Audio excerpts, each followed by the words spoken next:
जितने भी बाबा digital media पर दिखाई दे रहे हैं ना, या माइक के सामने दिखा देते हैं, they all are in selling business, they all are in sales business. Abhay Singh जो आईआईटी बाबा हैं, उनके 3 साल हम सीनियर हैं, सेम कॉलेज से और सेम हॉस्टल से हम बिलोंग करते हैं। नमस्कार, मैं विक्रम और आप देख रहे हैं हिंद वॉइस। हमारे साथ मौजूद हैं हितेश शाक्य जी। आपने एक बाबा का नाम हाल फिलहाल प्रयागराज जो कुंभ हुआ उसमें सुना होगा, IITian बाबा। 3-4 दिन पहले ही उन्होंने एक न्यूज नेशन चैनल है, उसने उसे बुलाया।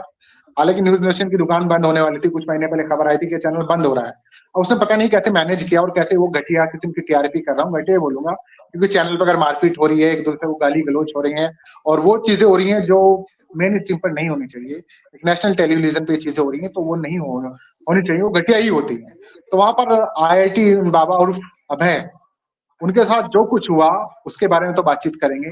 वो कौन है, कैसे हैं, तमाम टीवी मीडिया ने आप लोगों को दिखाया, लेकिन हमारे साथ जो शख्स मौजूद हैं वो उनके सीनियर रहे हैं, IIT से भी हैं वो भी, और उनके सीनियर रहे हैं, उनके वो अच्छी तरह से उन्हें जानते हैं, क्यों वो ऐसे हो गए, उसके पीछे की कहानी क्या है, और वो जो जिंदगी जीना चाहते थे उसको जी नहीं, फिर वो दूसरी जिंदगी में आ गए, इसकी क्या कहानी है, तो इस पर बातचीत करते हैं। जी सर, बहुत बहुत स्वागत है आपका हितेश जी। जी नमस्ते इकराम जी। जी, आपने सवाल तो सुन ही लिए हैं, अब आप अभय जी के बारे में बता दीजिए, थोड़ा सा अपने बारे में बता दीजिए, आप कौन हैं। हमारा नाम है हितेश शाक्य, और अभय सिंह जो आईआईटी बाबा हैं, उनके 3 साल हम सीनियर हैं, सेम कॉलेज से और सेम हॉस्टल से हम बिलोंग करते हैं। वहां से निकलकर एक कोचिंग में उन्होंने जॉब की थी, फिजिक्स फैकल्टी की तरह।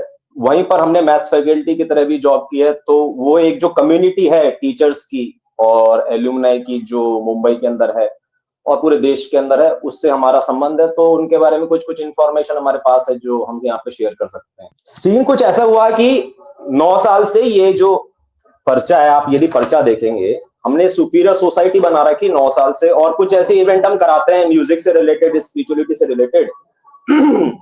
तो 2024 में और 25 जनवरी 16 जनवरी 2025 तक हम ये काम पुणे में कर रहे थे। क्या काम कर रहे थे? ये अपने आप को प्रमोट कर रहे थे कि हम बाबा हैं और हम इस प्रकार से ओशो नियो सन्यासी हैं और हम ये सब इवेंट्स कराते हैं। तो कुछ कुछ वहां पे लोग बात करते थे, अच्छा तो आईआईटी के बाबा, आईआईटी के बाबा। तो ये आईआईटी बाबा शब्द हमारे दिमाग में तो वहां पर घूम रहा था, ठीक है। तो 16 जनवरी 2025 को हमने देखा कि ये अभय सिंह आईआईटी बाबा वास्तव इस नाम से वहां कुंभ के अंदर प्रसिद्ध हो गए। तो सब लोग हमको डीएम करने लगे, सब लोग हमको कॉल करने लगे, कमेंट करने लगे कि आपके कॉलेज से है क्या और आप उनको जानते हैं क्या। तो कुछ लोग हमारे विरोधी थे, कुछ लोग हमारे समर्थक थे। जो हमारे समर्थक थे वो बोलने लगे कि आप भी घूम जाओ और आप भी आईआईटी बाबा हो, ऐसे बनो। और जो हमारे विरोधी थे वो ऐसा बोलते थे कि देखो आप कुछ नहीं कर पाई तो प्रसिद्ध हो गए। तो हमने बोला ठीक है, अच्छी बात है। तो वो जवाब देने के लिए लोगों को हमने अपना नाम सीनियर आईआईटी बाबा रख लिया, ताकि लोगों को पता चल जाए कि हाँ, हितेश शाक्य जो है ये स्वयं को भी सीनियर आईआईटी बाबा के नाम से प्रमोट कर रहे हैं इतने टाइम से, मतलब आईआईटी बाबा के नाम से प्रमोट कर रहे हैं और ये अभय सिंह के सीनियर है। तो ये जवाब सबको मिल जाए, ठीक है। अब जब जवाब मिल गया हमको और बाकी सब लोगों को, तो ये जो आईआईटी बाबा है ये बात आगे बढ़ी और हमको पता चला कि अभय सिंह और ये हमारे हॉस्टल में ही दिखता रहता था। मतलब जब उसकी शक्ल और साफ हुई तो पता चला कि ये तो वही लड़का है जो हमारे हॉस्टल में था। मतलब हम जो हॉस्टल की एक टी रिंग होती है लास्ट वाली, उस टी रिंग में हम थे और ये फर्स्ट वाली विंग में था और 3 साल जूनियर था और ये फाइन आर्ट्स वगैरह चीजों के अंदर रहता था और ये उसी कोचिंग में काम करता था जिस कोचिंग में हमने काम किया था मुंबई की। तो उसके ओनर का फोन आया हमको 16 जनवरी 2025 को, जब हम पुणे में थे, कि ये लड़का तो हमारे यहाँ टीचर था और आप भी हमारे टीचर थे और ये देखो वहां पर प्रसिद्ध हो गया, तो आप भी जाओ, आप भी प्रसिद्ध हो जाओगे। और वो तो पहले से ही गांजा मारता था, बच्चे भी यही कहते थे, यहाँ पे गांजा मार के पढ़ाता था। तो ये इंफॉर्मेशन मुझे वहां से मिली और फिर मुझे धीरे धीरे दिमाग में ये फिट होने लगा कि ये तो वही लड़का है जो मेरे से सेम कोचिंग से एसोसिएटेड है, मेरे सेम हॉस्टल से एसोसिएटेड है। तो फिर आप जैसे लोगों ने पॉडकास्ट लेना शुरू किया तो वो हॉस्टल का नाम धीरे धीरे बार बार वापस सामने आने लगा, हॉस्टल 6, हॉस्टल 6। हमको सब लोगों को बताना पड़ा कि हम उसी सेम हॉस्टल से हैं।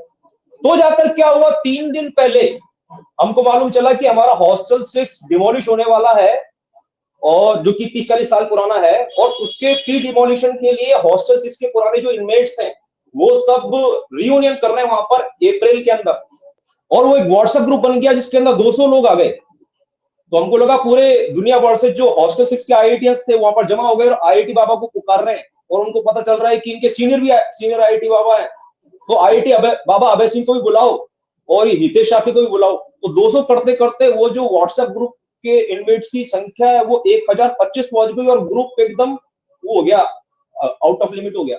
तो हम आपको बेसिकली ये सारी इवेंट से ही बताना चाह रहे हैं कि पिछले 1 महीने में हमारे साथ में क्या क्या घटा है। हम पुणे में जाके अपने आप को आईआईटी बाबा की तरह प्रमोट कर रहे थे, फिर आईआईटी बाबा स्वयं प्रकट हो गए, फिर उसके बाद वो सेम कोचिंग से निकल आए, सेम हॉस्टल से निकल आए, उस हॉस्टल का रियूनियन होने लग गया, उस हॉस्टल में वो सब लोग उनको बुला रहे हैं। तो ये सारी चीजें हो रही है हमारे जीवन में पिछले 1 महीने से। This is the whole point I am trying to make here.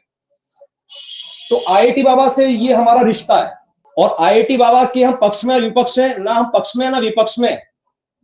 मतलब अननेसेसरली हमारे कान में एक नॉइस आने लगी, उस नॉइस का जवाब हमने दिया है अपने आप को सीनियर आईआईटी बाबा नाम रख के, और अभय सिंह के ऊपर ही कंटेंट वगैरह देख के, ताकि लोगों को पता चल जाए कि हाँ यार मैं जानता हूँ और वो जो करना चाहते हैं वो करें, बट मैं जो करना चाहता हूँ वो मुझे करने दो।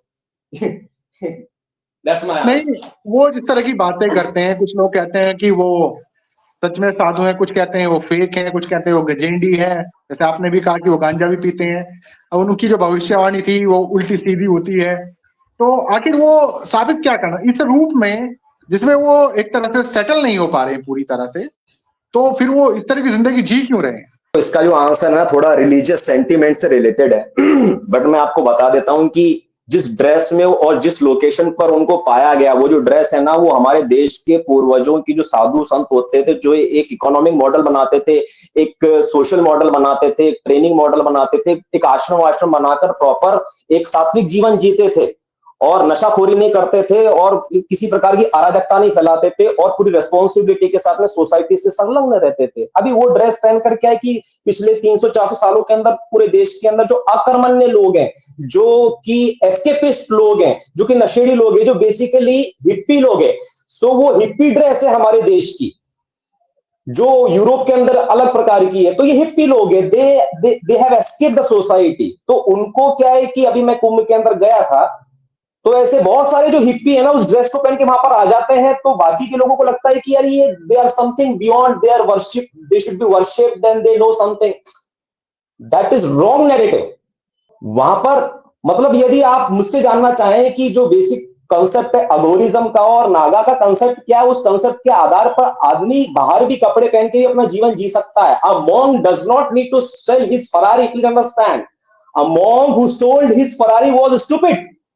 If someone is building a company, a business, an empire with his full expression, and while remaining detached and enjoying his life, that is his spiritual life. आपकी जो अभिव्यक्ति है, जैसा आप जीवन जीना चाह रहे हैं, वो spirituality है। A monk does not need to sell his Ferrari in order to become spiritual.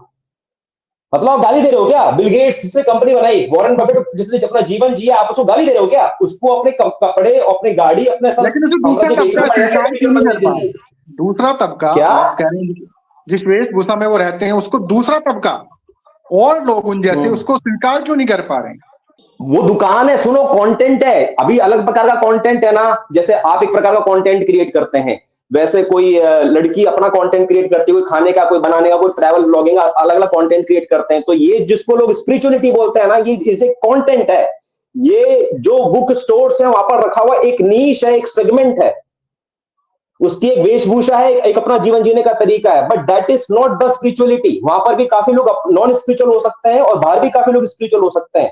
जितने परसेंट लोग बाहर स्पिरिचुअल है, बाहर स्पिरिचुअल हो सकता है कि उतने ही परसेंट लोग अंदर स्पिरिचुअल हो, but it's just a different way of life style. मतलब मैंने ये पहन लिया ना, सुनो ध्यान से आप समझो, मैंने ये पहन लिया तो मैं क्या स्पिरिचुअल हो गया क्या?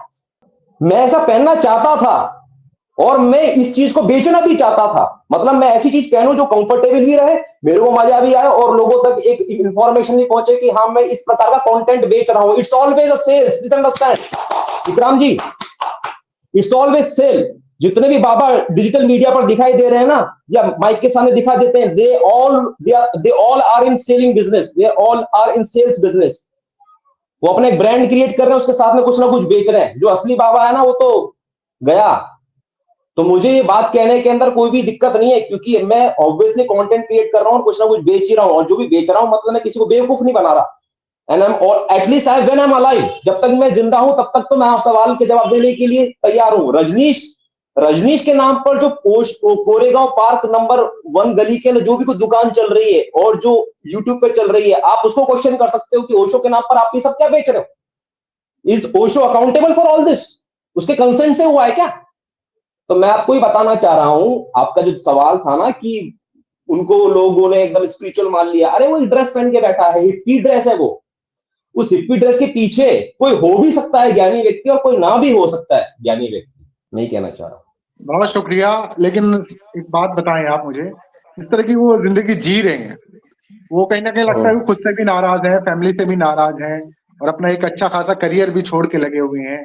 तो ये ऐसा होने की असल में वजह क्या मानते हैं? देखिए अब साहब, हम तो 9 साल से पेरेंटिंग और एजुकेशन पे काम कर रहे हैं, और आप भी जानते होंगे दुनिया को थोड़ा सा, यदि आप ईमानदारी से देख लेना आपको पता चल जाएगा कि किसी को कुछ पता तो है नहीं सोसाइटी में, जो भी पेरेंट्स हैं ना उसको उनको कुछ पता है, ना जो टीचर्स है उनको कुछ पता है, ना कोई टीचर्स है उनको कुछ पता है, ना बच्चों को तो कुछ पता ही नहीं है। मैं तो यहां तक कहूंगा, मतलब आप मुस्लिम है ना बेसिकली? जी मैं हेलो। मुस्लिम। जी। हाँ, तो आपकी जो सोसाइटी है ना मेरी बात को ज्यादा अच्छे से समझ पाएगी कि जो भी पिछले 100 सालों में हुआ है ना, मतलब वो मतलब ह्यूमैनिटी के पक्ष में नहीं हुआ है।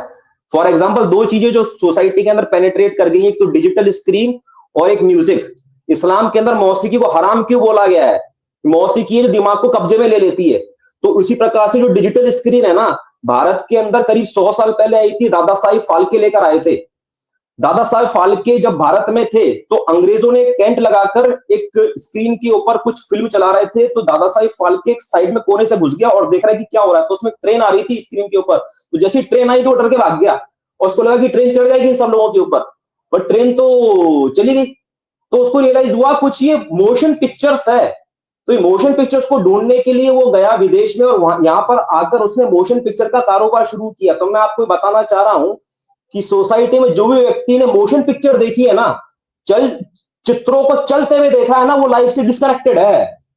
Are you getting my point? क्योंकि जिंदगी ऐसी नहीं होती जो फिल्मों में होती है, कभी खाट खाट, कभी इसने बोला फिर उसने बोला, कभी उसने बोला उसने बोला, फिर यहाँ पे ट्रेन आ गई, यहाँ पे गाड़ी आ गई, फिर यहाँ पे शहर बदल गया, यहाँ पर किचन आ गया। अरे ऐसे नहीं होता। जिंदगी की अपनी एक रफ्तार है, घटनाओं की एक रफ्तार है, और हर एक बोला हुआ जो शब्द है ना वो एक वेल वेल स्क्रिप्टेड डायलॉग नहीं है।